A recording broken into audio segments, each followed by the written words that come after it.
नमस्कार शेतकरी मित्रांनो, आज मी आलेलो आहे इंदापूर तालुक्यातील सुरवड या गावी. या ठिकाणी शिंदे डेअरी फार्म वरती मी आलेलो आहे. म्हशींचा गोठा आहे. मग तो गोठा कसा आहे, त्याचं व्यवस्थापन कसं केलं जातं, म्हशी कुठून आणल्या जातात, काय खाद्य घातलं जातं, उत्पन्न किती मिळतं, या सगळ्या गोष्टींची इत्थंभूत माहिती मी तुम्हाला आजच्या व्हिडिओमध्ये देणार आहे.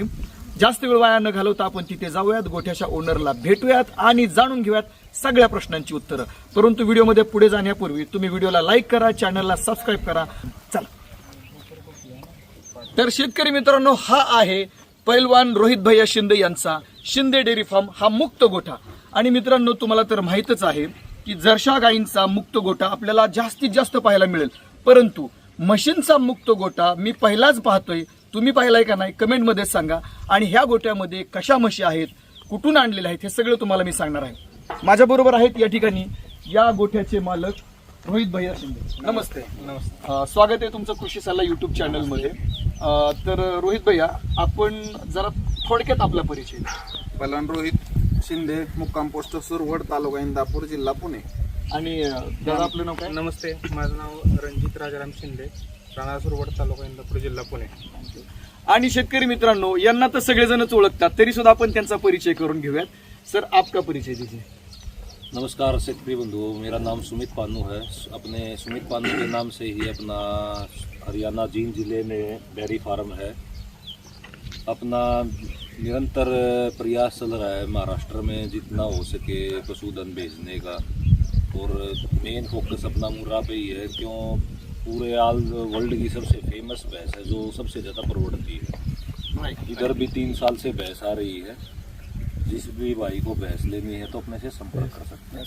तर शेतकरी मित्रांनो, जसं आपण मगाशी बोललो की म्हशींचा मुक्त गोठा आपल्याला अतिशय कुठेही बघायला भेटत नाही. हा पहिला गोठा असावा कदाचित महाराष्ट्रातला, कारण म्हशी सांभाळणं म्हणजे साधी गोष्ट नाही. हत्ती पाळलेला बरा, पण म्हशी पाळणं खूप कठीण आहे. तर पहिलवान मला सांगा तुम्ही की हा मुक्त गोठा आणि तोही म्हशींचा करायचा, हे कसं तुमच्या लक्षात आलं आणि काय नियोजनानं तुम्ही केलं? सुरुवात तर काय झालं, 1986 पासून आमच्यात दूधधंदा वडिलांनी चालू ठेवला. तेच पुढं आणि थोडं गायींचं मुक्त गोठे आहेत, मुक्त गोठे आहेत, दुधाला फरक पडतोय. त्याला म्हणलं आपण म्हशीचा मुक्त गोठा करू, काय फरक पडतोय बघू. आणि 100% सक्सेस झालेला. आपल्यावरूनच अंदाज करा, एका जागेवर जनावर असेल, माणूस असेल, किती वेळ थांबू शकतो. पुढे त्यांचं बी मन फ्रेश झालं पाहिजे. आणि ही मुरा म्हैस हरियाणात लहान ज्यावेळेस लहान आहेत त्यापासून ते मुक्तच आहे. आणि तेच म्हणलं आपण मिनी हरियाणाच इथं तयार करू. मी तलाव पण निसर्गाचा उपयोग करून, इथं आमच्या शेजारी बंधारा आहे, त्या बंधाऱ्यात पाणी साठलेलं असतं, ते व्हिडिओ मध्ये येईलच. मी म्हशी तिथं पोवायला पण नेतो. आणि एवढंच की फक्त हरियाणात तलाव नेण्यासाठी त्यांचे पाय मोकळे होतात. हे तर म्हणलं आपण मुक्त गोठा बनवू. अगदी अगदी. शेतकरी मित्रांनो, ही मुरा म्हैस ही ओरिजिनली हरियाणाची आहे. आणि तिकडे त्या म्हशीला ज्या पद्धतीचं वातावरण मिळतं, त्या पद्धतीचं वातावरण या ठिकाणी आपले पैलवान रोहित भैया शिंदे यांनी करून देण्याचा प्रयत्न केलेला आहे. आणि तो यशस्वी सुद्धा झालेला आहे. कारण ही एक प्रकारची फॅक्टरी आहे. आणि दूध उत्पादन करायचं म्हशींना, म्हणजे चारा खाल्ल्यानंतर रवंत करायचं आहे, तर त्यांचं माइंड फ्रेश असलं पाहिजे. खाल्ल्यानंतर ते डायजेशन सिस्टम पण व्यवस्थित झाली पाहिजेत, तेव्हा ते चांगलं दूध देऊ शकतं. आणि हा पर्याय या ठिकाणी आपल्या पैलवानांनी केलेला आहे. अतिशय चांगला आणि स्तुत्य उपक्रम आहे तुमचा. सगळ्यात महत्वाची गोष्ट, म्हशी खरेदी करण्यामध्ये खूप अडचणी आहेत. चांगल्या क्वालिटीच्या म्हशी आणणं, चांगलं ब्रीड आपल्याकडे पोहोचणं हे कठीण आहे. आणि कुठलाही व्यवसाय सुरू करायचा म्हणलं तर आपल्याकडे यंत्रसामुग्री महत्वाची असते. आता ही फॅक्टरी म्हटल्यानंतर ह्या म्हशीच आपले यंत्र आहे. त्या म्हशी नेमक्या आपण आणल्या कुठून आणि तुम्हाला कोणी सहाय्य केलं? हरियाणामध्ये सुमित पन्नू डेअरी फार्म, तिथून म्हशी आणल्या. आणि टोटल म्हशी खरेदी करण्यासाठी सुमितबाईंचं मोलाचं मार्गदर्शन. अच्छा, मोलाचं मार्गदर्शन म्हणजे मी ह्या पॉईंटवरती येतो.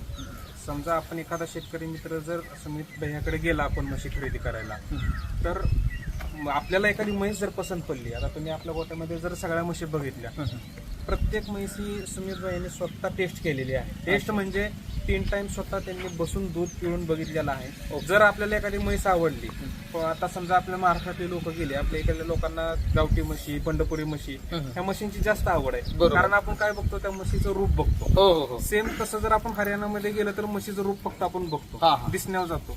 पण सुमित भाई तिथं काय करतात, फक्त म्हशीच्या दिसण्यावर न जाता तिचं ब्रीड, त्या म्हशीची दुधाची कॅपॅसिटी किती आहे. जर आपल्याला एखादी म्हैस आवडली आणि त्यांनी ते बसून पिळून जर बघितली, त्यांना नाही आवडली, तर ते स्पष्टपणे सांगतात की ही म्हैस घ्यायची नाही. अच्छा अच्छा, हे एकदम स्पष्टपणे सांगणारा माणूस पाहिजे. कारण व्यापारी तर म्हशी विकायलाच बसलेला आहे. एक विकले काय, दोन विकले काय, दुधाची विकले काय, खाटी विकले काय, पैसे त्यांना मिळणार आहे. परंतु ते कष्टाचे पैसे घेतात. कष्टाचे पैसे. याच गोष्टीवर मी सुमित भाईंकडे जातो. भाई आपका बहुत अच्छे से नाम ले रहे हमारे महाराष्ट्र के हर किसान, और मैंने जहाँ जहाँ पे देखा है, जो भी गोठे मैंने देखे जहाँ पे आपने भैंस दी है, वो हर एक कस्टमर सेटिस्फाइड है, संतुष्ट है वो आपकी सर्विस से. तो मतलब आप क्या करते हो ऐसा कि इतने लोग सेटिस्फाई होते हैं आपको? कैसी भैंसें आप उनको दे देते हैं? सर ऐसा कोई स्पेशल नहीं है, सिर्फ अपना काम ईमानदारी से करते हैं. लेकिन मैं ये अपना काम बहुत पुराना, मैंने अपने पिताजी से सीखा. चाहे एक भैंस लेनी हो चाहे दस, जब तक वो उसको दिलवाओ. अच्छा अच्छा, आज थोड़ा सा टाइम दे दो, कल वो आपको अपने आप टाइम दे दो. बहुत अच्छे, खूपच चांगलं या ठिकाणी.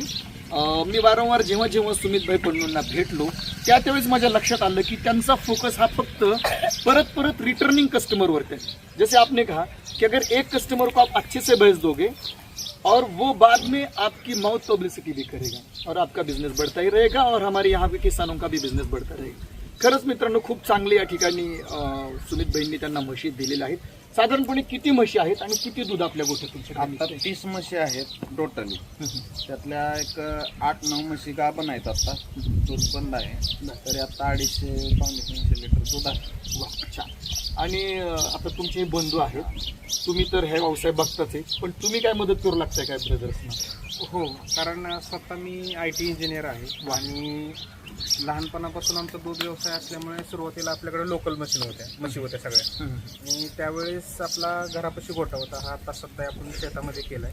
लोकल गोठा असताना आपल्याकडे 15 म्हशी होत्या टोटल. आपण काष्टी, गोडेगाव ह्या ठिकाणी खरेदी करत होतो. त्यावेळेस आपल्याकडे लेबर वगैरे काही नव्हता, आम्ही दोघंच टोटल तो गोठा हँडल करत होतो. म्हणजे जरी मी IT इंजिनियर असलो, सॉफ्टवेअर आता सध्या कंपनीमध्ये मी वर्किंग आहे आणि वर्क फ्रॉम होम चालू असल्यामुळे सगळं नियोजन बघतोय. दारापासून ते सगळं जमतं. काय असं नाही की बाबा IT इंजिनियर म्हटल्यानंतर काय केलं नाही पाहिजे, नुसतं खुर्चीत बसलं पाहिजे. नोकरी काय सगळ्याला आयुष्यभर नाही. नोकरी फक्त आपल्याला जस्ट लाईक सलाईन माणसाला जगवू शकते, त्या पद्धतीचं आहे. मग मला एक यांना आता असं विचारायचं आहे की काय होतं मोस्टली, तसं तर आपल्या शेतकऱ्यांच्या पोरांना कुठली कामं आपल्याला सांगावी लागत नाही, ते ऑटोमॅटिक येतात. आणि त्याचंच उदाहरण आहे, इथं पण काही छोटी मुलं आहेत, तुमचाच मुलगा आहे ना?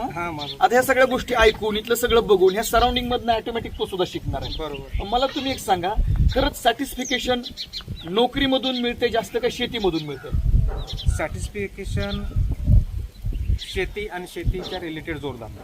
वा, शेती आणि शेतीशी रिलेटेड जोडधंद्यामध्ये, कारण फक्त शेती नाही करून चालणार, जोडधंदा पाहिजे. जर शेतकऱ्याला जर पुढे जायचं असेल तर त्याच्या रिलेटेड जोडधंदा काहीतरी शेतकऱ्याला नक्की हवा केलाच पाहिजे. अगदी बरोबर, खूप छान या ठिकाणी सांगितलंय. जोडधंदा हा जर दुग्ध व्यवसाय असेल तो शेतीपूरक आहे. कारण त्याचे जर तुम्ही शेणखत म्हणा किंवा त्याची जर युरिन म्हटलं तर ते शेतीला युजफुल आहे. बरोबर. त्याचा बेनिफिट पण आपल्याला जास्त शेतीमध्ये जास्त होणार आहे. आता तुम्ही आपल्या गोट्यातलं जर बघितलं तर जे गोट्यामधलं जे युरिन आहे ते सगळं आपल्या शेतीला जाते. हो, म्हणजे ऑटोमॅटिक तिथं आपल्याला खाद्य पण मिळतं. अगदी बरोबर आहे, खूपच छान. आणि या ठिकाणी जसं मी तुम्हाला सांगितलं की हे कुटुंब किंवा भाऊभाऊ एकत्र सगळ्या गोष्टी बघतायत, तसंच पुढे येऊन हे छोटे भाऊभाऊ पण एकत्र ह्या सगळ्या व्यवसाय बघतील. हा पैलवानांचा छोटा चिरंजीव बाळा इकडे स्वराज ना. तर मला एक सांगा अजून पैलवान, ह्या सगळ्यात महत्वाचं दूध व्यवसायामध्ये आपल्याला सगळ्या चांगल्या गोष्टी दिसतात. पैसा येतोय, म्हशी आहेत, रेप्युटेशन दिसतंय, मोठा डेअरीचा गोठा आहे माझा सांगायला जमतो. पण याच्या पाठीमागं पण खूप कष्ट असतात. कुठलाही व्यवसाय कष्टाशिवाय होतच नाही. यांचं खाद्य व्यवस्थापन तुम्ही कसं करता? हरियाणात ज्या पद्धतीने गहू भुसा, त्या मशीनला एकतर लहानपणापासून गहू भुसाची सवय आहे. सुका चारा, सुक्या चाऱ्याने फॅट पण वाढते. आणि अभ्यास जर केला चाऱ्याचा कॉस्टिंगचा तर गहू भुसा हा परवडतो. गहू भुसा परवडतो. सीझनमध्ये 7 रुपये, 7.5 रुपये, 8 रुपये किलोने गहू भुसा पोचवतो. शेतकऱ्यांना एक विनंती आहे की बाबा वर्षाचा तुम्ही स्टॉक करून ठेवा. पैशाचं बजेट नसेल तर 6 महिन्याचा करा. पण मुरघास किंवा ओली वैरण ही चांगलीच आहे, पण सुक्या चाऱ्याने प्रोटीन पण मिळतं आणि ज्यावेळेस सुका चारा म्हशी खाते त्यावेळेस पाणी पिते, पाणी पिलं की दुधाचं ॲव्हरेज हेल्थ पण त्यांची चांगली आहे. चांगले राहते. पण माझा एक छोटासा असा विषय आहे की गावाकडे बघा, ज्यांना दूध व्यवसायाच्या नियोजनाची माहिती नसते, एक दोन जरशा गाय खरेदी करतात किंवा म्हशी असतील, समजा एक दोनचा विषय घेतला आपण फक्त, घरातली बाई सगळा प्रपंच हँडल करते, घरातलं काम करते, शेतातलं काम करते आणि त्या जरशा गायींचं पण व्यवस्थापन त्या बाईच्या हातात असतं. तर त्या बाईच्या अंगाला मांस राहत नाही त्या दोन जरशा गायांना खाऊ घालून. तसं इथं काय आपल्याला अडचण येते का, की कारण जनावर म्हणजे भरपूर खातात, तर तो किती चारा दिला पाहिजे आणि तुम्हाला काय अशी त्रास होतो का की चारा कुठून गोळा करू, सुका आणला, ओला आणला, पेंड आणली, हा त्रास होतो आता का? माझी गोष्ट अशी झाली, एवढ्या म्हशी आहेत गावात चर्चा चालू आहे की याला पहिलवानचा एवढा मोठा गोठा आहे पण कोणाच्या बांधाला दिसत नाही वैरणीला. हा, हे लय महत्वाचं आहे. हा, आणि एवढ्या मशीनला 15 गुंठने पेर घास केलाय आणि वर्षाचा मी गहू भुशाचा स्टॉक करून ठेवतो.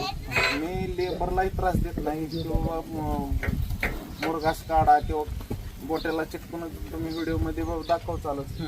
गोडाऊन केलं, गोडाऊन मध्ये सुका चारा वर्षाचा भरून ठेवलेला असतो आणि म्हशीला सकाळी 3 किलो संध्याकाळी 3 किलो साधारण 4 किलो जरी टाकलं तरी म्हशीला भरपूर होता येते. अच्छा, म्हणजे कुणाच्या बांधाला तर जायची नाही, गरजच गरजच नाही. नाही. तुमचं एकूण क्षेत्र किती, इथं जमीन किती? 7 एकर. 7 एकर जमिनीमध्ये याच्यासाठी आपण म्हशीच्या गोट्यांसाठी किती आपण घालवली? इव्हन हा मुक्त गोट्यापासून ते शेड पासून चाऱ्यासाठी अर्धा एकर. फक्त अर्धा एकर क्षेत्रावरती 30 म्हशी आहेत ना जवळपास.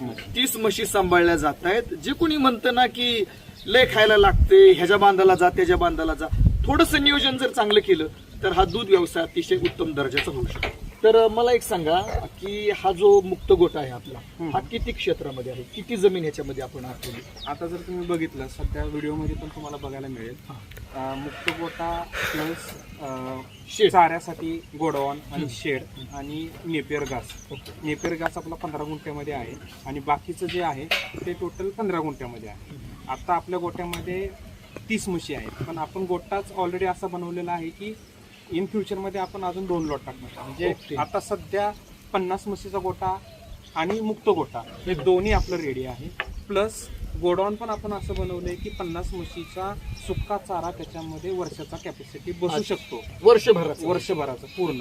अच्छा, एवढ्या कॅपॅसिटीचा आपण बनवलेला आहे. आणि मुक्त गोटा जरी तुम्ही बघितला आता सध्या एवढ्या भागामध्ये फक्त तो आपल्या 30 म्हशी बसलेले आहेत. अजून त्या निम्मा गोटा आपला तसाच आहे. म्हणजे आम्ही बनवतानाच असं बनवलंय की फ्युचरच्या दृष्टीने बनवलेलं आहे, एक्सटेंड करता येऊ शकतो आपल्याला. तर बरोबर आहे शेतकरी मित्रांनो, जे कोणी म्हणत असेल ना की माझ्याकडे जमीन कमी आहे, जागा कमी आहे, ही कारण अजिबात देऊन चालत नाही. एखादा व्यवसाय करायचा असेल तर त्यात प्रत्यक्षात उतरावं लागतं, मेहनत करावी लागते. तर तुमच्याकडे कमी जमीन असेल ना तरी तुम्ही चाऱ्याचं योग्य नियोजन केलं तर तुम्ही चांगल्या पद्धतीचा दूध व्यवसाय करू शकता. 60 म्हशी बसतील, 60 म्हशींचं व्यवस्थापन होईल, असा अगदी अर्धा एकरामध्ये त्या कॅपॅसिटीचा गोटा या ठिकाणी आपले शिंदे पैलवान यांनी केलेला आहे. छान अभिमानाने तुम्ही सुद्धा ही प्रेरणा घेऊ शकता.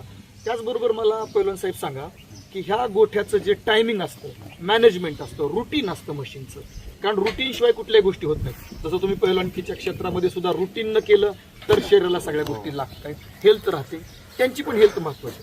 ते रुटीन कसं असतं ते आम्हाला सांगा, कारण हे खूप महत्वाचा प्रश्न आहे आपल्या सगळ्या नवीन शेतकऱ्यांचा. सकाळी 3 वाजता लेबर उठली जाते. अच्छा, मी रोज सकाळी 3:30ला गोट्यावर थांबलेला असतो. ओके. मी येईपर्यंत लेबर साफसफाई करून शेण उचलून टाकते. बरोबर 3:30ला चारा टाकला जातो त्यांना. आणि टायमिंग मी गोट्यावर लेबरला मी काय कारणाने बाहेर जरी गेलो, बंदोबस्त असतो तो वडील असते, 4ला बरोबर धाराला बसते सकाळचं. 4 ते 5:30 पर्यंत धारा होते. 5:30ला धारा झाल्यानंतर म्हशी तलावात जाते. तलावातून येऊन पुन्हा मुक्त गोट्यात 10-10:30 पर्यंत मुक्त गोट्यात असते. पुन्हा थोडं ऊन जास्त पडायला लागलं की आत म्हशी घेतो. पुन्हा 2 वाजता लेबर उठून साफसफाई करून म्हशी धुवून पुन्हा 3-3:30ला चारा टाकायचा. 4ला बरोबर धाराला बसायचं. हे रोजचं. आणि धारा संध्याकाळी 5:30 नंतर पुन्हा म्हशी मुक्त गोट्यात येते. छान, म्हणजे हे नियोजन आहे हे खूप चांगलं आहे. आणि सकाळी संध्याकाळी 2 टाइम व्यवस्थित धारा काढून त्यांना धुवून खाऊ पिऊ घालून ज्यावेळेस आपण ह्या मशीनना आराम करायला देऊ त्यावेळेस दूध बनतंय.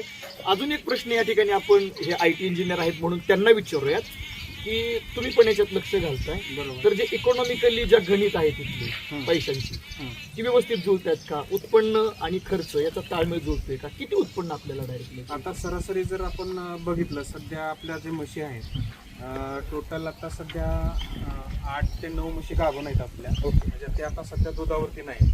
आणि बाकीच्या रेमेनिंग म्हशीचा जर आपण टोटल खर्च सोडून जर बाकीचं जर केलं आता सध्या, तर नेट आता सध्या इन्कम आपला 4.5 लाख रुपये आहे. त्यातून खर्च वगैरे सगळा वजा करता मी म्हणतो 60% जाऊया, मी म्हणतो 40% पण जाऊ द्या. निम्म्याला निम्म जरी पकडलं तरी 2 ते 2.5 लाख रुपये आपल्याला महिन्याला नेट प्रॉफिट आहे. नेट प्रॉफिट आहे सध्या नेट प्रॉफिट आहे.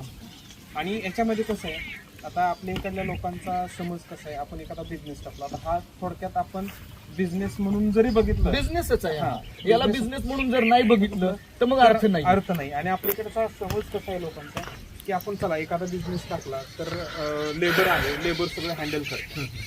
So that is not a real fact. कारण आमच्याकडे जर आमच्या गोट्यावर जर तुम्ही बघितला, जरी पैलवान नसला तरी मी कंटिन्यू गोट्यावरती असतो, मी जरी नसलो तर आमचे वडील असतात. म्हणजे तिघापैकी कोणी ना कोणी कंटिन्यू गोट्यावरती असते.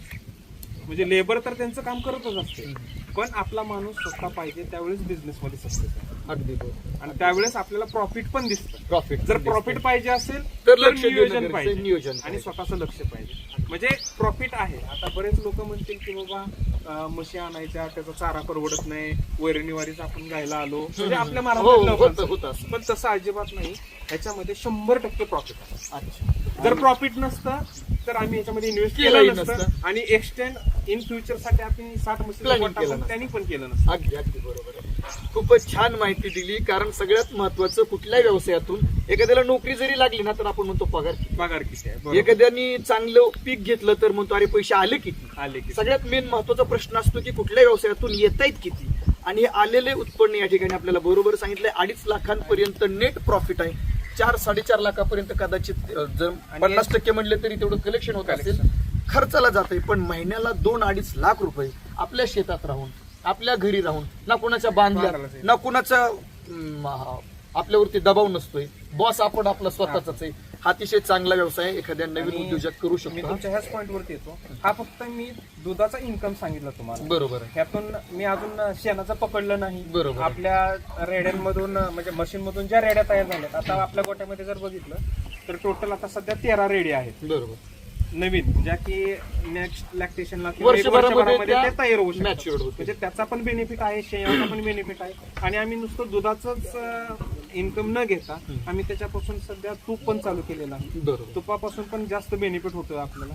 महिन्याला जर आता सध्या आपलं कॅल्क्युलेशन केलं तर एक 100 किलोच्या आसपास आपलं तूप जाते जाग्या गावातूनच.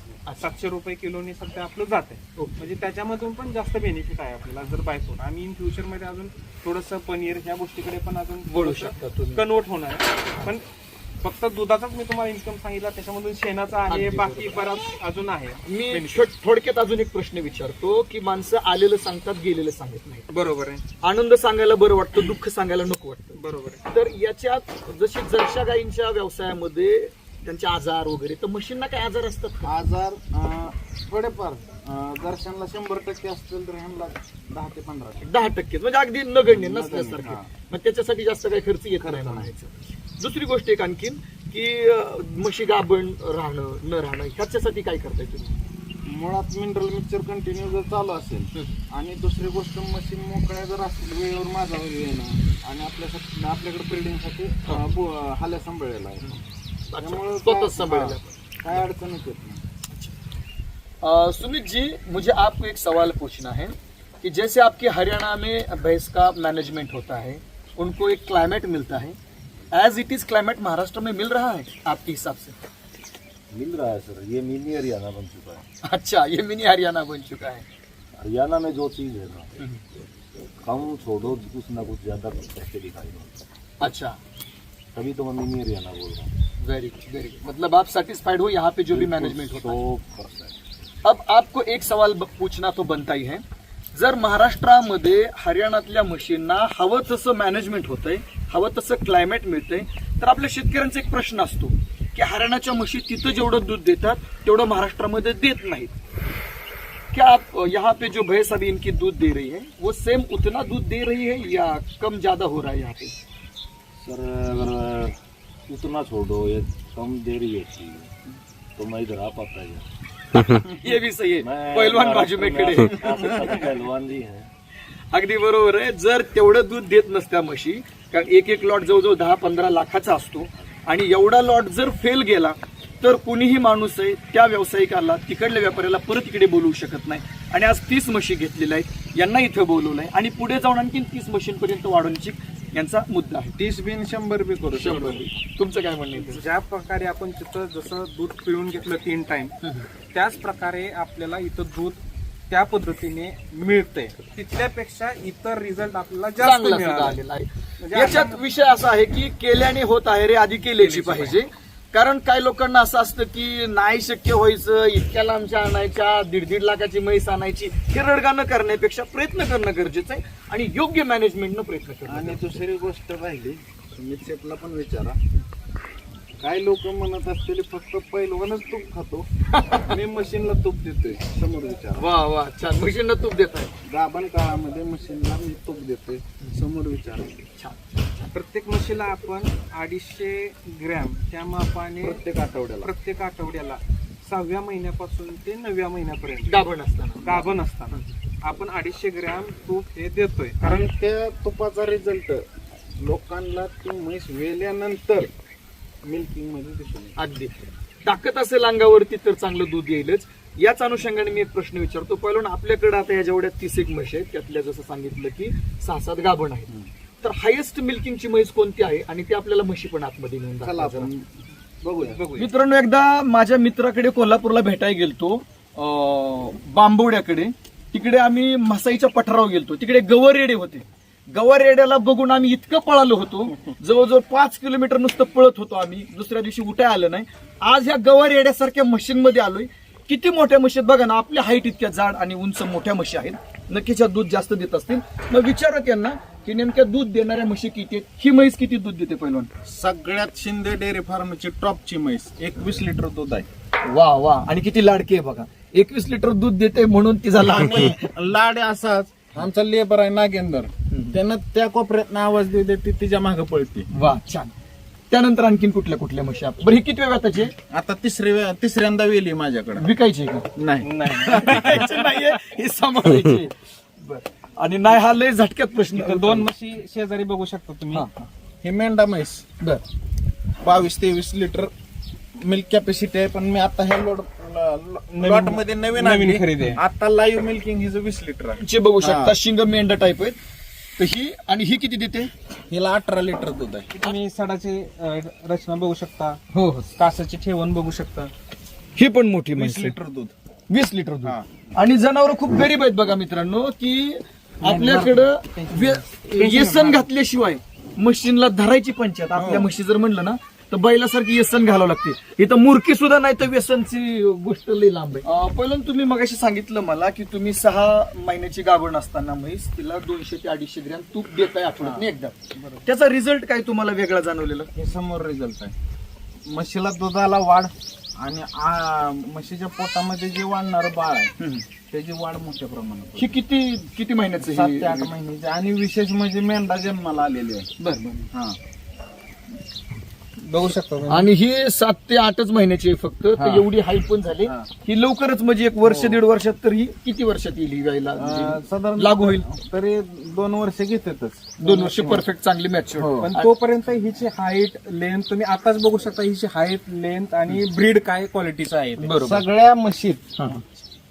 अख्ख्या गोट्यात पुन्हा सगळ्यात मोठी मोठी आणि हायेस्ट मिल्किंगला चालणार आहे. आणि मला सगळ्यात जास्त काय आवडलं माहितीये का, की लय शांत म्हशी आहेत. हो, हो, शांत. म्हशी इतक्या शांत, निवांत. त्यांचं तुम्ही शूटिंग घ्या, तुम्ही बडबडा, आमचं रवंत करणं चालू आहे. इतकं निवांत त्यांचं म्हशींचं काम आहे. शांत म्हणजे तुम्हाला नमुना दाखवतो. स्वराज इकडे रे. हो का? अरे वा, म्हणजे ह्या म्हशी अगदी गावरान गाई सारख्या झाल्यात म्हणायचं. ते आपल्या लेकरांना जसं जिवाळा लावतायत तसं आपल्या मुलांना सुद्धा ते जिवाळा लावतायत. पहिलं सगळा मुक्त गोटा बघितला, छान वाटलं. माहिती सुद्धा सगळी चांगली मिळाली. आता आतमधला बंदिस्त गोटा मला दाखवा आणि इथं चाऱ्याचं व्यवस्थापन कसं आहे ते सुद्धा दाखवा. आणि हे मिनी हरियाणा केलं का इथं? हा, म्हणजे मिनी हरियाणा. तुमचे जे मार्गदर्शक सुमित भाई पन्नू आले की त्यांना इथं आलं हुक्का मिळालाच पाहिजे मिळाला पाहिजे मिनी हरियाणा. लोकांना फील झालं पाहिजे हरियाणा इथं आहे. आता तुम्ही काय त्याचं नियोजन? मी तिकडून मागवलं सुमित सेट येतात किंवा कोण आलं तर ते त्यांची सोय सोय असते. आपली नाही. आणि इथं तुम्ही बघू शकता जर एखादा जर शेतकरी मित्र आला, आता आपल्याकडे बरेच नांदेडवरून येतात, नाशिकवरून येतात, लातूरवरून येतात की गोट्याचं मार्गदर्शन घेण्यासाठी. आपण काही कोणाकडून फी चार्ज करत नाही, ते पण तुम्हाला सांगतो. कुठल्याही गोष्टीचं नॉलेज द्यायला आपण एकही रुपया चार्ज करत नाही. तुम्हाला किती दिवस राहायचे त्यासाठी आपण रूम बांधलेली आहे, वॉशरूम सगळी सोय आपण केलेली आहे, जेवणापासून राहण्यापर्यंत सगळी सोय केलेली आहे. इथे एक आपण रूम त्यांच्यासाठी सेपरेट काढून ठेवलेले आहे. जरी एखादा शेतकरी मित्र आला की बाबा कसं नियोजन करायचंय, काय पाहिजे, नॉलेज पाहिजे, तर तुम्ही येऊन इथं राहू शकता. आणि सुमित सेट तर त्यांची इथं हरियाणा मिनी हरियाणा तुम्ही आता दाखवलं त्या पद्धतीने करून ठेवलेलं आहे. अगदीच. आले म्हणजे 8-10 दिवस हे इथंच मुक्कामी असतात. अगदी अगदी. इकडे जाळ आहे, इकडे तो पेटलेला आहे हुक्का. तुम्हाला प्यायचं असेल तरी पिऊ शकता. आपल्याला फक्त बघायला भारी वाटतो तो पिण्यापेक्षा. गोठा बघूयात आपण. आणि जसं आता तुम्ही मुद्द्यावरती आला की चाऱ्याचं नियोजन, तर हे तुम्ही गोडवान बघू शकता. त्याच्यामध्ये आपण पूर्ण 1 वर्षाचा सुका चाराचं नियोजन आपण याच्यामध्ये करून घेऊ. आता हा संपत आलेला आहे, आज किंवा उद्या गाडी येईलच. गाडी येईल. अच्छा अच्छा. सो आता आपण काय करतो, हा सगळा गव्हाचा गव्हाचा भुस्सा आहे. काढच आहे सगळं. हा आपण पंजाबवरून मागवतो. आता सध्या ऑफ सीझनला घेतलं तर आपल्याला 12 रुपये 13.5 रुपये पर्यंत बसतो. बरं, ह्या सुक्या चाऱ्याबरोबरच आपण ओला चारा काय काय देतो? Napier Napier. मक्का असेल तर मक्का ते बी तो मुरघास करून ठेवतो का आपण? नाही. तुम्ही गोट्यामध्ये बघा, कुठेही तुम्हाला मुरघास बघायला मिळणार नाही. आणि ओला चारा फक्त आपला एकच टाइम आहे. म्हणजे 90% आपला पूर्ण गोटा हा सुक्या चाऱ्यावर आहे. एवढा जर गच्च भरला हे सगळा गोडाऊन तर मला वाटतं वर्षभर आरामात वर्षभर 50 म्हशींचा आरामात. काही लोकांना सिटीत म्हशी पालन करायचं, वैरण कुठं आणायची, चारा कुठं आणायची, त्यांनी गोडाऊन बांधून साधारणपणे 25x25 असावं हे. 25x25 जर आपण पत्र्याचं शेड जरी ठोकलं तर 30 म्हशींचं वर्षभराचं सुक्या चाऱ्याचं नियोजन. चालेल. आतमध्ये आपण म्हशी कशा बांधतायत त्यांचं पण नियोजन कसं आहे ते सगळं बघूया. आता इथं जर शेतकरी मित्रांनो तुम्ही बघितलं तर हे आपण संध्याकाळच्या साठी खुराक आपण बिजू घातलेला आहे. सरकी पेंडा. सरकी पेंड आणि हरभरा चुनी. सरकी, हरभरा चुन्नी आणि चोकर हे 3 पदार्थ आपण याच्यामध्ये बिजू घातलेले आहे. प्रत्येक म्हशीला किमान 4 किलो ह्या मापाने आपण बिजू घालतो. सकाळी सेम आणि संध्याकाळी पण सेम. 1 2 3 ह्याच्यामध्ये 10 म्हशीला टोटल 10 म्हशींच्या मापाने. आणि म्हशीच्या बांधण्याचं नियोजन इथे सगळ्यात महत्वाचं ओपन गोठा असल्या कारण इकडे जास्त म्हशी आणायची गरज पडत नाही. आता तुम्ही सध्या बघितलं तर आपण गव्हाणीमध्ये पाणी भरून ठेवलेलं आहे. म्हणजे याच्यामध्ये आता वैरण वगैरे काय नाही. म्हशी आल्या आता ते पळून 11 वाजता की त्यांना पाणी इथं अवेलेबल आहे, पाणी पिऊ शकतात. त्यांच्या मनाला जेव्हा पाहिजे तेव्हा त्या उठून पाणी घेऊ शकतात. आपण गव्हाणीमध्ये त्याची सोय करून ठेवलेली आहे. म्हणजे असं नाही की बाबा म्हैस सोड, अरे तिला ताण लागली, ओरडते, तिला पाणी पाहिजे, काहीच गरज नाही. म्हशीने आपल्याकडे बघायचं, मालकाने म्हशीकडे बघायचं पाण्यासाठी. आली की डायरेक्ट तिला पाणी इथं अवेलेबल झालं पाहिजे. ती दुपारी 2:30 वाजेपर्यंत तिला जेव्हा पाहिजे तिथून पाणी पिऊ शकते. ह्याची कॅपॅसिटी किती? इकडे किती कॅपॅसिटी, इकडे किती कॅपॅसिटी? इकडे 10 म्हशी, तिकडे 10 म्हशी. ह्या बाजूला 10 आणि ह्या बाजूला 10. 20 मशीनची कॅपॅसिटी ह्या निम्म्या गोट्यात असतो. व्यवस्थापन कसं केलंय, म्हशीच्या पाठीमागं तिचं वासरू. हा, रेडकू तिथं म्हणजे आपलं म्हशीला त्रास असतो. त्रास नको. धार काढताना आपण तिथल्या तिथं सोडला आणि तिथं बांधला. त्या निम्म्या गोट्यामध्येच 20 म्हशींचं नियोजन आहे. तिथून पुढं जसं तुम्ही मगाशी सांगितलं की आपल्या महाराष्ट्रातल्या लोकांचा समज आहे की हरियाणातल्या म्हशी गाव जात नाही. तर त्याच्यासाठी आपण काय केलेलं आहे, हरियाणामधूनच रेडा आपण आणलेला आहे ब्रीडिंगसाठी. की आता सध्या नवीन म्हशी आहेत आपण ज्या की आता जस्ट वेलेल्या आहेत, त्याच्यामुळे आपण आता सध्या रेडा आपण बांधून ठेवलेला आहे. आणि मशीन बरोबरच मुक्त गोट्यामध्ये असतो. त्याच्यामुळे काय होतं की ऑटोमॅटिक मशीन लागून निघालेल्या सुद्धा आपल्याला समजत नाही. असं नाही की गेलो आणि घेऊन आलो. ह्याचं मिल्क रेकॉर्डिंग आईचं बघितलेलं आहे. वडिलाचं रेकॉर्ड हिच्या आईने 26 लिटर दूध दिलं. मिल्किंग कॅपॅसिटीचा आपण कारण आपल्या गोट्यावर पुढची जी पैदास आहे ती याच्या व्हावी आणि मिल्क रेकॉर्ड आपलं चांगलं यावं. तुम्ही मुक्त गोट्यामध्ये रेड्या बघितलेल्या ह्याच आणि हा जो आता बघितला तुम्ही पुढचा गोठा. हा नवीन आता आपण सेटअप केलेला आहे. हा टोटल 30 म्हशीच्या कॅपॅसिटीचा आपण बनवलेला आहे. अच्छा, हा तिकडून पण आणि इकडून पण असं डबल आहे ना, इकडून डबल आहे मला वाटतं. कमी जागेमध्ये आपण जास्त म्हशी बसतील त्याचं नियोजन केलेलं आहे. इकडे 10 इकडे 10 आणि पलीकडच्या साईडला 10 म्हणजे वाढू शकता. दुसरी गोष्ट, महाराष्ट्रातल्या शेतकऱ्यांना देशी गाय वाचली पाहिजे. महाराष्ट्राची शान आहे गाय आणि माय, आज पहिल्यापासून चालत आलेलं आहे. म्हणजे व्यवसाय तर करा, पण आपली पारंपरिक जी खिलार गाय आहे त्या खिलार गायचं सुद्धा व्यवस्थापन करा. तशी एकदम चपकास खिलार गाय दिसते बघा. आणि गाय इतकी शांत आहे, आमची लहान मुलं पण गायला सोडू शकतात. तिला हात फिरवला की कळतं त्या गायला. आणि कुणी पण दाहरला बसा दूध काढा, आवड म्हणून. आणि आपलं महाराष्ट्राचं ब्रीड देशी संगोपन झालं पाहिजे, त्यासाठी हे आहेच. अगदीच छान. शेतकरी मित्रांनो, व्यवसाय करा. जरशा आवडत असेल तर जरशा घ्या, म्हशी आवडत असेल तर म्हशी घ्या, पण एखादी शेतकऱ्याच्या दारामध्ये अशी गावरान गाय सुद्धा असणं खूप गरजेचं आहे. आणि शिंदे पैलवान आणि त्यांच्या बंधूंनी ही एक गाय सुद्धा सांभाळली. हिच्यापासून उत्पन्न जास्त मिळत जरी नसलं तरी उत्पन्न हिचं आयुर्वेदिक, गोमूत्र हे आयुर्वेदिक असतंय. शेण हिचं चांगले, घराच्या समोर सडा टाकायचा असेल, सारवायचं असेल तुळशीच्या समोर, तरी हाच तसं जर उत्पन्नाचा विषय काढला तुम्ही, हा, हा. तर आता ही आमच्या गोठ्यातली गाय आहे, ही मुरा म्हशीला उत्पन्नाला मागे टाकते. अरे वा. आता हिचं वासरू फक्त 4 महिन्याचं खोंड आपण 51,000ला विकलंय देशीसाठी. फक्त 4 महिने. 4 महिन्याचं. 4 महिन्याचं खोंड आता 51,000 का आपण हे वेळेला झालेली. तर शेतकरी मित्रांनो, आज आपण इंदापूरमध्ये आलो होतो. सुरोडमध्ये या ठिकाणी आपण पैलवान रोहित शिंदे यांच्या गोठ्यावरती आलो होतो. तिथल्या म्हशींचं नियोजन बघितलं, त्या मुक्त गोठ्यातल्या म्हशी बघितल्या. डिटेलमध्ये तुम्हाला सगळी माहिती देण्याचा मी या ठिकाणी प्रयत्न केलाय. तरी काही माहिती राहिली असेल तर कमेंटमध्ये सांगा. पुढच्या व्हिडिओमध्ये ती माहिती आपण कव्हर करण्याचा प्रयत्न करू. ही खिलार गाय कशी वाटते हे पण कमेंटमध्ये सांगा. व्हिडिओ कसा वाटला कमेंटमध्ये सांगा. भेटूयात पुढच्या व्हिडिओमध्ये. तोपर्यंत नमस्कार, जय हिंद, जय महाराष्ट्र.